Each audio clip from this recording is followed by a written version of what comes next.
మీ successful ట్రాక్లో ఈ cinema కూడా యాడ్ అవ్వాలని చెప్పి కోరుకుంటున్నాం. అండ్ ఇప్పుడు లయ గారు మాట్లాడతారు, actress of this film.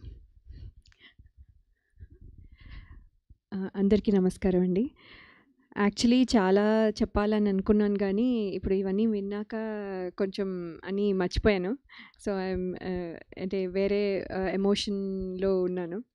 Basically ఓటీటీలో వస్తోంది అని ఎప్పుడైతే అనుకున్నామో అప్పటి నుంచి ఒక హ్యాపీనెస్తో పాటు sorry for the interruption ma'am. Ali గారు కూడా వచ్చారు మనతో పాటు. గట్టిగా చెప్పట్లతో ఆయనకి సాదరంగా ఆహ్వానం పలికేస్తున్నాం.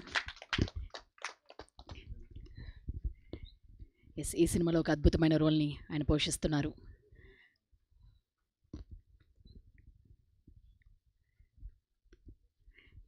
Yes ma'am, you please continue. So OTT అని ఎప్పుడైతే అనుకున్నామో అప్పటి నుంచి ఒక హ్యాపీనెస్తో పాటు ఎక్కడో ఒక అసంతృప్తి. అంటే అది సినిమాలు థియేటర్లో చూసుకోవాలి అంటే చిన్నప్పటి నుంచి సినిమాలు అంటే థియేటర్ అనే అలవాటు. అది అది అంటే అది చూసుకోలేకపోతానేమో అని చాలా బాధగా ఉండేది.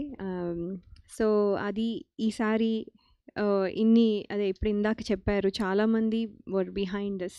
అనిల్ రావిపూడి గారికి, అలాగే యూనో ఈటీవీ యాజమాన్యం కానివ్వండి, అలాగే బన్నీవాస్ గారు అండ్ వంశీ గారు, అందరికీ ఇది పాసిబుల్ చేసిన అందరికీ, ఇంకా ఎంతమంది ఉన్నారో ఎవ్రీ వన్కి పేరు పేరున థ్యాంక్స్ అండి. బికాజ్ సినిమా చేసేసాము అయిపోయింది అని ఎప్పుడూ ఫీల్ అవ్వలేదు. అది వెళ్ళి సినిమా థియేటర్స్లోకి వెళ్ళి దాని రిజల్ట్ ఏంటి అనేది, అంటే మన ఎగ్జామ్ రాసిన తర్వాత రిజల్ట్ పేపర్ చూసుకునే వరకు ఉండే ట్రావెల్ ఎప్పుడు ఉంటుంది. ఆ టెన్షన్ ఇప్పుడు కూడా ఉంది. But at the same time ఒక హ్యాపీ టెన్షన్. అంటే మనం కరెక్ట్గా చేస్తున్నాము, కరెక్ట్గా వెళ్తోంది, కరెక్ట్ ట్రాక్లో ఉంది. ఇప్పుడు ఇంకా రిజల్ట్ అనేది మాత్రం వెయిట్ చేస్తున్నాము. సో అందుకని ఒక కరెక్ట్ ట్రాక్లో వెళ్ళడం వల్ల ఇది హ్యాపీగా అనిపిస్తోంది. అండ్ మీ అందరికీ నచ్చుతుంది అనుకుంటున్నాను నేను. అలాగే థ్యాంక్స్ టు సుధీర్ శ్రీరామ్ గారు. నేను ఆల్రెడీ ఇదివరకు చెప్పాను దట్ ఈ ఫిల్మ్ విన్నంగానే ఫస్ట్ చాలా హ్యాపీగా అనిపించింది. ఎందుకంటే ఇక్కడ ఏడవడం కాకుండా ఏడిపించడం. ఎప్పుడు ఏడుపు రోల్స్లో చూసి ఉంటారు చిన్నప్పుడు. సో ఇప్పుడు ఏడిపించడం అనగానే నాకు చాలా హ్యాపీగా అనిపించింది first thing. Second thing is thank you for that. తర్వాత శివాజీ గారు మంగపతిలో ఇలా ఎంత ఫెరోషియస్గా కనిపించిన ఆయన, ఇక్కడ ఇది దాంట్లోనే ఒక కామెడీ వచ్చేస్తుంది ఆయన పెట్టిన ఫేస్ కానివ్వండి అంతా. So which is very interesting. And అంటే అది చూసిన ఇప్పుడు జనరేషన్ కిడ్స్కి ఇప్పుడు ఇలా చూసేసరికి ఇంకా డిఫరెంట్గా కనపడుతుంది. సో శ్రీరామ్గా శివాజీ గారు కూడా ఎక్సలెంట్గా ఉంటుంది ఈ సినిమాలో.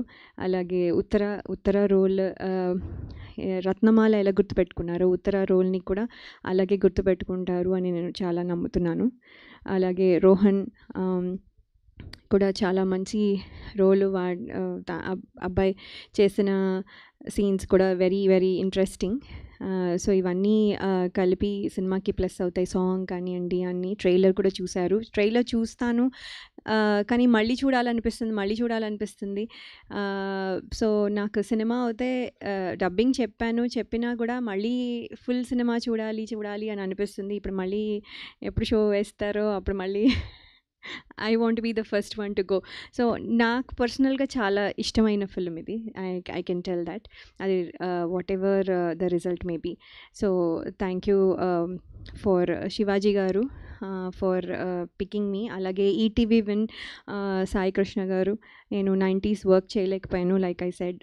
కానీ ఈ సినిమాతో మళ్ళీ నాకు ఒక లైఫ్, అంటే సెకండ్ లైఫ్, సెకండ్ ఇన్నింగ్స్కి ఇచ్చినట్టుగా అయింది. So thank you so much for considering me and encouraging me. Then ఇది థియేటర్స్లోకి వస్తుంది అని చెప్పడానికి I'm very happy. March 6th సాంప్రదాయని, సుప్పిని, శుద్ధపూసిని తప్పకుండా థియేటర్స్లోనే చూడండి. I think theatres experience is not the same as at home. అంటే చాలామంది అనుకుంటాం మనం కొన్ని రోజులు అయ్యాక ఓటీటీలో చూసేయచ్చు కదా అని. ఓటీటీలో ఏమవుతుందంటే ఫోన్ కాల్స్ వస్తాయి, మధ్యలో బెల్ కొడతారు ఎవరు, మధ్యలో యూనో ఏదో తీసుకొస్తాను అని చెప్పి వంట చేయడానికి వెళ్తూ మధ్యలో తీసుకొని వస్తారు. So it is not continuous, అది ఆ ఎమోషన్ కంటిన్యూస్గా ఉండదు. సో అది it is not the same. మీరు ఎంజాయ్ చేస్తూ ఫ్యామిలీతో కలిసి చూడడం అనేది ఒక ఎక్స్పీరియన్స్ అయినా కూడా, బట్ థియేటర్లో ఉన్న experience is not the same. So థియేటర్స్కి వచ్చి తప్పకుండా ఈ సినిమా చూడాలని నేను కోరుకుంటున్నాను. Thank you so much. లై గారు, మీరు చెప్పిన లాస్ట్ ఓటీటీ దాని మీద సాయి గారు కామెంట్స్ ఏంటి? మళ్ళీ కాంట్రవర్సీ కాదు కదా. సో యాక్చువల్లీ ఒక విషయం చెప్పాలి. లాస్ట్ టైం అలీ గారు 500 రూపీస్ ఇచ్చారు నాకు. అలీ గారు అడుగుతారా? కాదు, అది ఏంటంటే అది ఇట్స్ వర్కింగ్ అని చెప్తున్నాను. చూడండి, మాది ఓటీటీ నుంచి సినిమా థియేటర్స్కి వస్తుంది. It's working. ఇంకో రకంగా మళ్ళీ నెక్స్ట్ టైం వచ్చినప్పుడు మళ్ళీ ఇంకోటి ఏదో చెప్తా. So definitely me 500 rupees note is working. Me blessings అలా వచ్చాయని నేను అనుకుంటున్నాను. Thank you so much. అదే తెలీదు నాకు. అది తెలుసుంటే ఫస్ట్ సినిమా స్వయంవరంకి వర్క్ చేసినప్పుడే అప్పుడు అంటే ఒక నోట్ కాకుండా ఇంత పెద్ద కట్టనే తీసుకునే వాళ్ళం, స్లోగా ఒక్కొక్కటిసారి చేసినప్పుడు. ఓకే అండి, థ్యాంక్ యూ లై గారు. Yes, picture. ఎస్, అలీ గారు ఇప్పుడే జాయిన్ అయ్యారు కాబట్టి ఒక పిక్చర్ విత్ హిమ్.